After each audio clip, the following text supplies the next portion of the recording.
आम्ही आमचा परिपाठ. माझे नाव शाहीन. मी या परिपाठाचे सूत्रसंचालन करत आहे. दिनांकवार सुविचार घेऊन येत आहे उर्मिला. दिनांकवार सुविचार.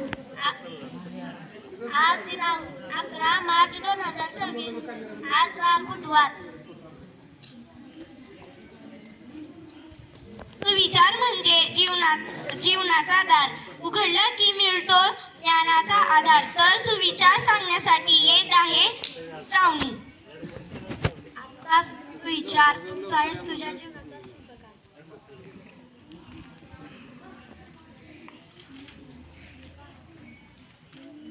वेळ सरते पण आठवणी राहतात. काही क्षण इतिहासात लिहिले जातात. अशाच काही क्षणाची महत्त्व दिनविशेषणातून सांगण्यासाठी दिनविशेष घेऊन येत आहे राजश्री. आजचा दिनविशेष छत्रपती संभाजी महाराज बलिदान दिन. थोडी गंमत थोडे ज्ञान. गोष्टीतून मिळते खरं समाधान. म्हणून बोध देणारी बोधकथा घेऊन येत आहे शाहीद. आजची बोधकथेचे नाव हार न मानण्याची शिकवण. एक लहान मुलगा पतंग उडवताना अनेकदा पतंग तुटली, पण तरीही तो थांबला नाही. लोक म्हणाले, किती वेळा पतंग उडवतोय, थांब आता. पण मुलगा हसत म्हणाला, मी हार मानणार नाही. एक दिवशी सर्वात उंच पतंग माझीच असेल. शेवटी एका दिवशी त्याचीच पतंग खूप उंच उडली. सगळे त्याचे कौतुक करू लागले. तात्पर्य, जगात काही मिळवण्यासाठी हार मानू नका, प्रयत्न करत राहा.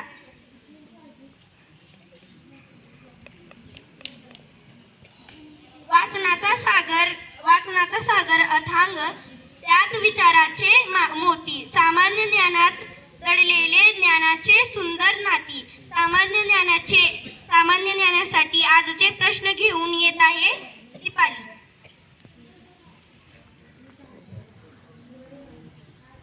आजचे प्रश्न पहिला 5वीसाठी. इष्टिका चित्तीला इंग्रजीतून काय म्हणतात? ट्यूबॉइड. उत्तर बरोबर आहे, ट्यूबॉइड. प्रश्न दुसरा 6वीसाठी. घनाला किती पृष्ठभाग असतात?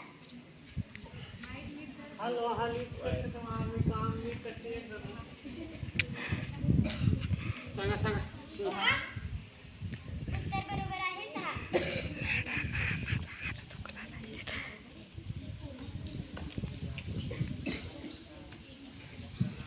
हॅलो. प्रश्न तिसरा 7वीसाठी. वर्तुळाच्या परिघाचे सूत्र सांगा.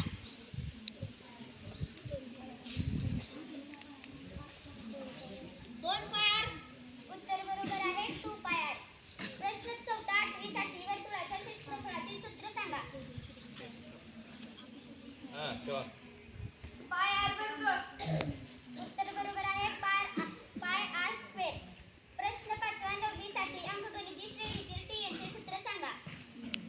TN बरोबर A अधिक कंसात N वजा 1 गुणिले D. उत्तर बरोबर आहे, TN बरोबर A अधिक कंसात N वजा 1 गुणिले D. प्रश्न 6वा 10वीसाठी. सर्वांसाठी. भूमितीचा अर्थ सांगा.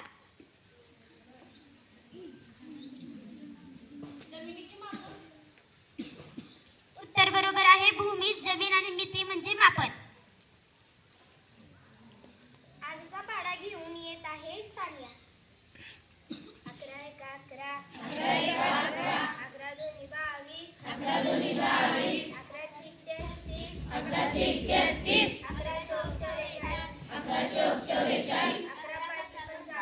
11 × 5 = 55. 11 × 6 = 66. 11 × 7 = 77. 11 × 8 = 77. 11 × 9 = 83. 11 × 10 = 83.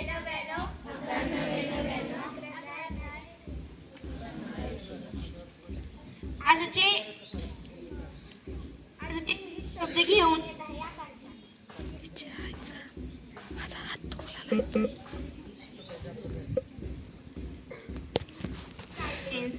SILENS. सायलेन्स म्हणजे शांतता. EACH म्हणजे प्रत्येक.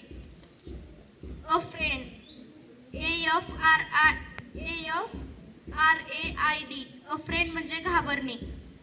समवन SOMEONE वन वन म्हणजे कोणीतरी. SPOT स्पॉट म्हणजे ठिकाण.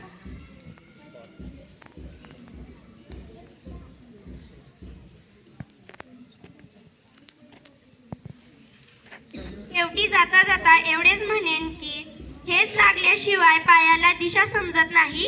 हेच लागल्याशिवाय पायाला दिशा समजत नाही आणि अपयशाशिवाय यशाचे मोल कळत नाही आणि अपयशाशिवाय यशाचे मोल कळत नाही. त्यामुळे घडत राहा, शिकत राहा, जिंकणं मग निश्चयच आहे.